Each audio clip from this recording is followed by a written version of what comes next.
Hey, this is Mike from the One Stop Co-op Shop, and today I'm showing you something a little bit different. This one is Dale of Merchants from Snowdale Design, and you might recognize the company or the designer, Sammy Lasco. He also designed Dawn of Peacemakers, the anti-war co-op game I played last year. Dale of Merchants is set in the same world as Dawn of Peacemakers, where anthropomorphized animals make up all the population. And you might ask me why I'm covering this game, because this is a strictly competitive deck builder. But I think it's pretty cool, and right now Dale of Merchants 3 is on Kickstarter. And someone on our Slack recently told me that there's a solo/co-op variant on BGG. I checked it out, and it works pretty well, so I wanted to show it off. I think it's a fun way to play the game. And by the way, I received no compensation for doing this. I bought both Dale of Merchants 1 and 2 myself. I just thought you might enjoy seeing it. So let's quickly go through setup. It's super simple. You put out this board, and you next choose which animal decks you want to use. Each box set comes with 6. I have Dale of Merchants 1 and 2, so I have 12 in total right now. And you're going to need one more animal set than the number of players. So if you're playing solo, with the AI counting as 1, you'll need 3 animal sets. If you're playing co-op, which is technically 2v2, you'll need 5 animal sets. With each animal set, take out all of the 1 value cards and shuffle all the other cards together into one big market deck. Then for each player, including the AI in this case, you make up their starting hand, and they'll have 1 value 1 card from each of the types of animals you selected. Here I'm doing platypuses, macaws, and giant pandas. And the other cards to bring their starting deck to 10 will be all junk cards. So in the solo game, you have 7, and so does the AI. Any extra value 1 cards or extra junk cards, you just put to the side. They won't be used. And the final step of setup is to fill the market. So you put 1 card from that combined market deck on each of the 5 spaces. Oh, and actually one final step. Each player does draw 5 cards for their starting hand from their deck of 10. But the AI never draws a hand. You just shuffle their 10 cards and they're good to go. Now the basics of play are pretty simple, but let me walk you through them. With your 5-card hand, you choose one of the 4 basic actions. First of all, you can buy a card from the market. Each card costs the sum of any modifier above its spot, as well as its number in the upper left. So here, Safety Precaution costs its base 3. Prepaid Good costs 2 plus 1, so also 3 total. Shattered Relic is 3 plus 2, 5. Magnet is 4 plus 3, 7. Spyglass is 4 plus 4, 8. You have to discard cards whose sum of their values in the upper left equals the card you're trying to buy. And you can't overpay on purpose, so I couldn't buy a 3-cost card with 4 of these, although I could overpay with like a single 4, you just can't like discard extra cards that aren't really helping to purchase it. Whichever cards you pay with get discarded, and the card you actually bought goes straight into your hand for next turn. Your second action is to use a card's technique. Now, junk don't have techniques. They're not really useful for much except for buying stuff. But almost every card from the market and your starting 1 cards will have one. So here, for example, it says, take the top card from your discard pile and place it on top of your deck. Now, using a technique may or may not end your turn. If there's no plus icon underneath the faction symbol there, then it does end your turn. It's your only action. But many techniques like the platypus here are bonus actions. So if I play this because of the plus, I can take another action. That could be a market action, playing another technique. I can just do whatever else I want to do on my turn. It doesn't use up my 1 action. My third action choice is in a way the most important because it's how I win the game, and that's building a stall, because the theme here is you're trying to build the greatest stall in the market. And how I win the game is, first I have to build a stall with value 1. Then I need to build a stall with value 2. Then 3, then 4, and so on until you get to 8. And to build a stall of a specific value, I have to use cards that add up to that exact value with, again, their upper left value. So my first stall, the value 1/1, could just be my Tireless Tinker, because he's a 1. My next stall could just be prepaid goods from the market. But the key thing is, if you want to add together multiple stalls to get to a really high number, like for example this 3 and this 4 to get to 7, they have to all be of the same faction. So this could be a 7 stall, but again I couldn't build that until I'd already done 1 through 6 first. And unless otherwise indicated by card abilities, junk can never be used to build a stall, just like it can't be used for a technique.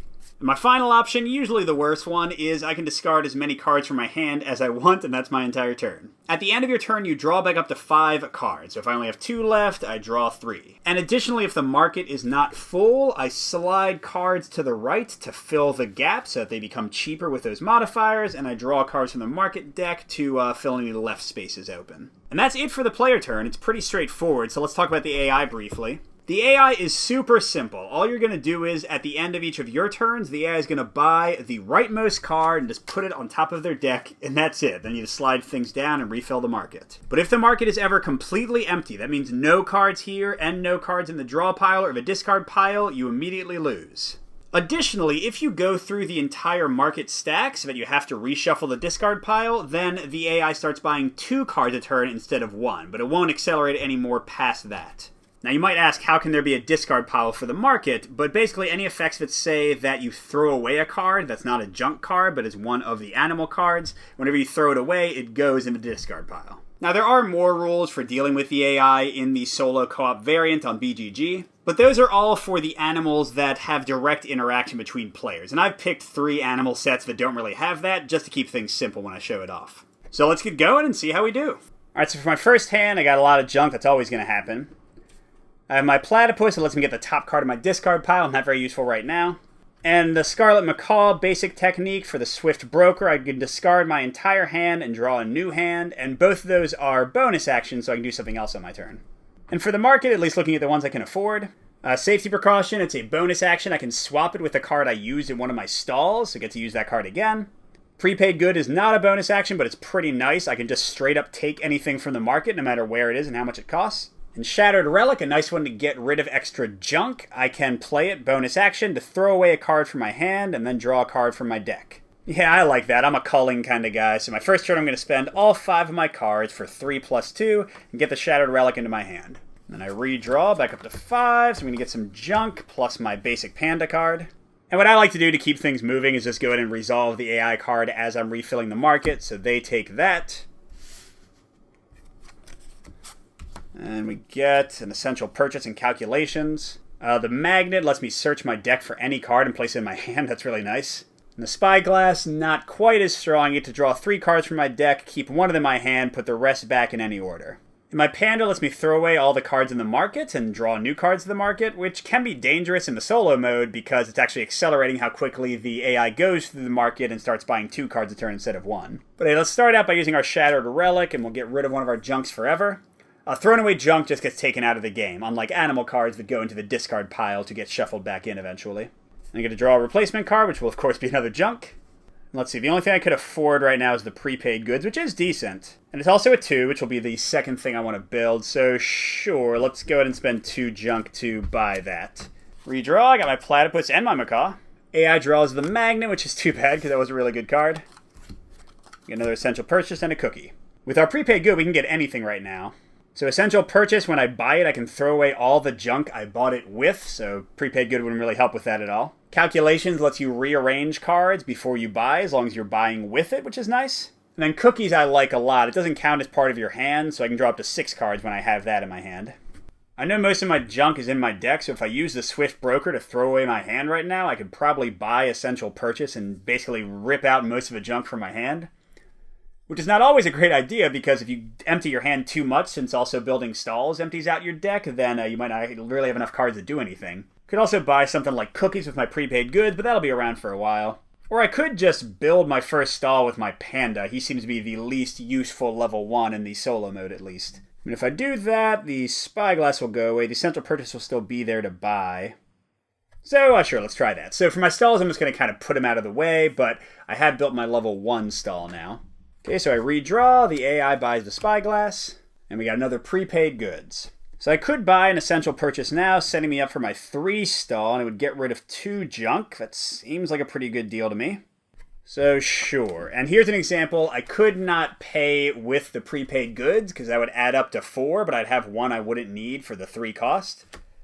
So I'll pay with my Swift Broker here, and both these junk get trashed by the passive effect of the Essential Purchase. Okay, and I get another junk, and probably another one, yeah. AI gets Calculations. Okay, another Spyglass, and Market Discovery. I can throw away 1 card from the market deck once in your turn, and when I purchase with this, I can also buy the top card of the discard pile. It's actually pretty decent if I want to keep the AI from getting something specific, but I'm not going to worry about that right now. So let's see, I could build my second stall with my Prepaid Goods. I could straight up buy the Cookies, which again is one I like a lot, with my Essential Purchase. That seems like a pretty good idea. Yeah, so let's go ahead and buy that. The 3 from Essential Purchase pays for it completely. Or do I want to cycle through my hand more? Yeah, I think I do. I'm going to use both junk and the platypus to buy it. Don't forget that does not count as part of my hand, so I'm going to draw up to 6. AI's buying the other essential purchase. And I do want to be thinking, even this early on, of how I'm going to build my stalls. So as an example, I've now got 2 2s and 2 3s in different suits. Which means I could individually build these into my second and third stall for the pandas.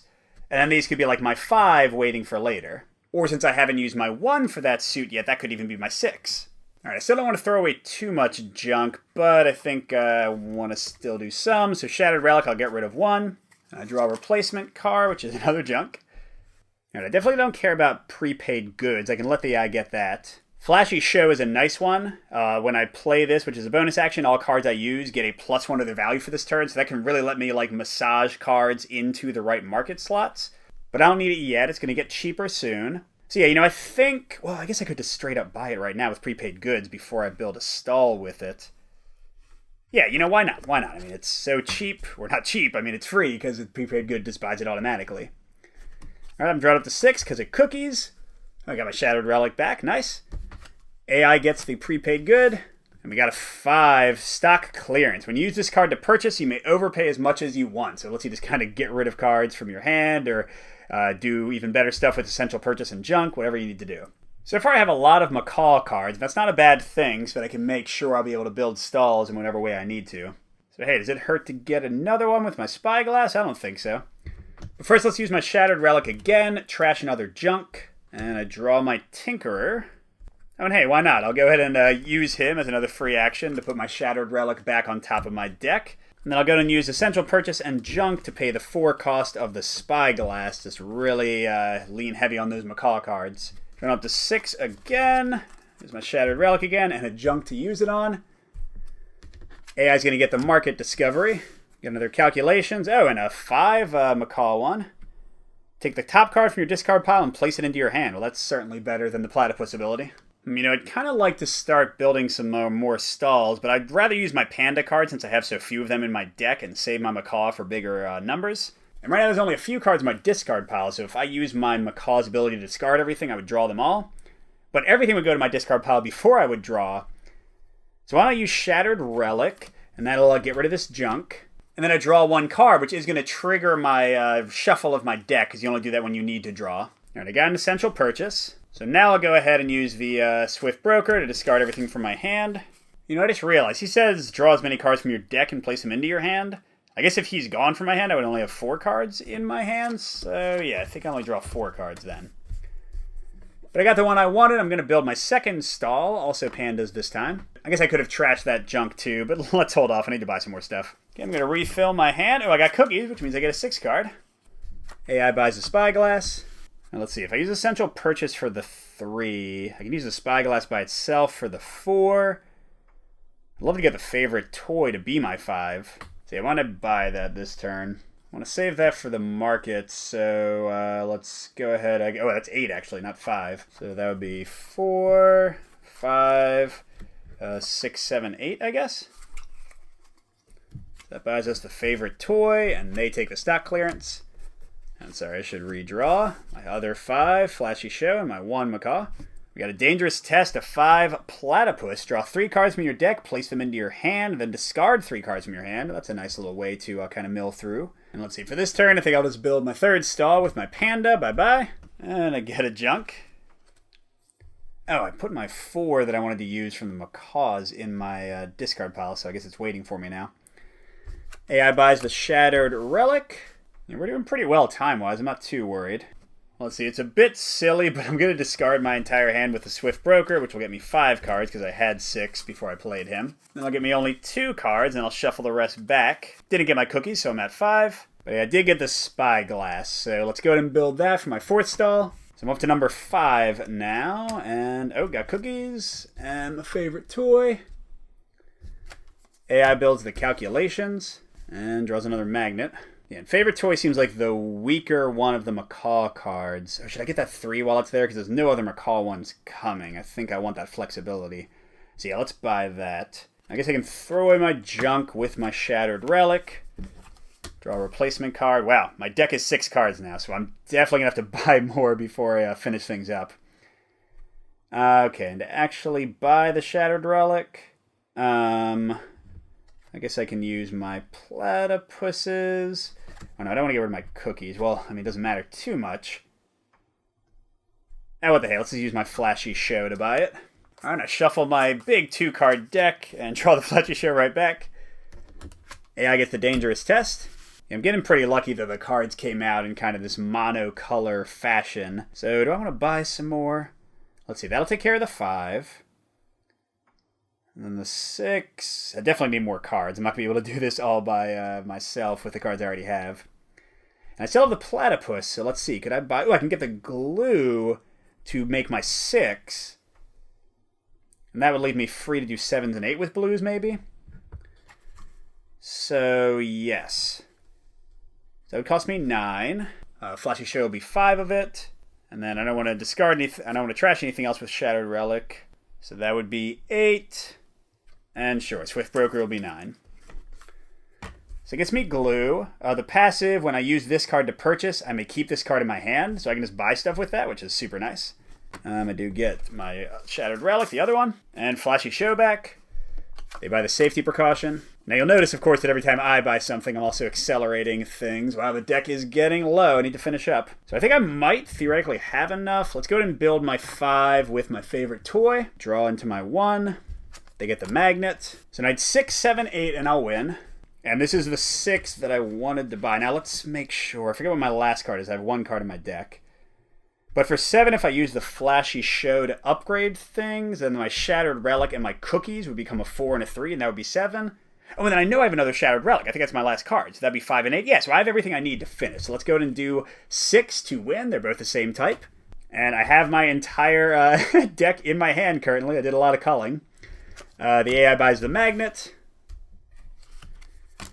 And the safety precaution comes out.